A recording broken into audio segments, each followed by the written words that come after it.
caasimadda ayay ka safrayaan kumanaan qof ayaana ku laabanaya deegaanada Soomaalidu ka soo jeedaan ee waqooyi bari Kenya qolqolka gawaarida dadka daabulaya ayaa habeen iyo maalin wadada sii haya iyagoona halka codadkooda geynaya arrintaana waxay sii dhimaysaa kuuraha dadka Soomaaliyeed ay ku leeyihiin magaalada madaxda dalka ee Nairobi Soomaalidu inkastoo ay wacyigelin ka heleen dadka siyaasadda ku jira haddana taasi may joojin codadka loo tahriibiyo ismaamullada Soomaalida ee waqooyi bari Kenya xaafadda horumar baa la rabaa marka madaxda horumarta gaarsi geenayaan ay raayo inay u socdeen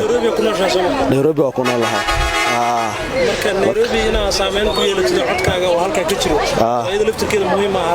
wallahi horta Nairobi magaalo weyn waa sida ay tahaybo waa magaalo weyn waay meel aan dhihi karo aan ku faani karo waa Gaarisa waxa nimanka hadda madaxda ku jiraan inaan wal bedelno niman horumar magaalada Gaarisa u rabaan arabna inaan ku bedelno marka sababtaas ay wada xagaas xaafadda ina u soo rido ma fahamtay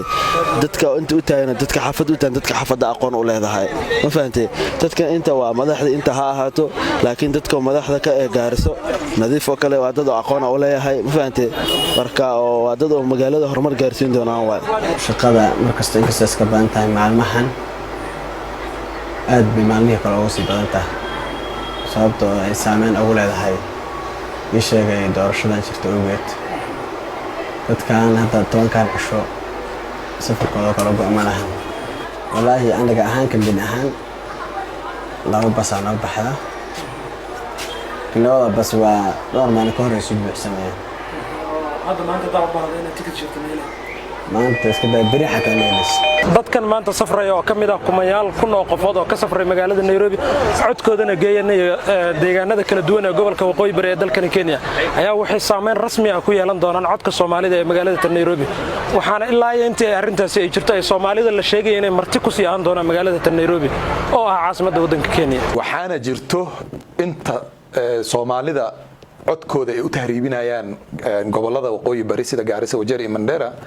inay siyaasadda Nairobi ay weligood marti ku ahaan doonaan ay matalaad rasmi ah aysan ku heli doonin maadaama codkooda Nairobi uu aad u yar yahay ayagoo si yaraa haddana hadii la sii kala sarrifo oo gobolada loo tahriibiyo waxa way dhabar jab weyn ay ku noqonaysaa hadda midaan weyn nagu dhacday oo meel wax laga qabto lama joogo laakiin se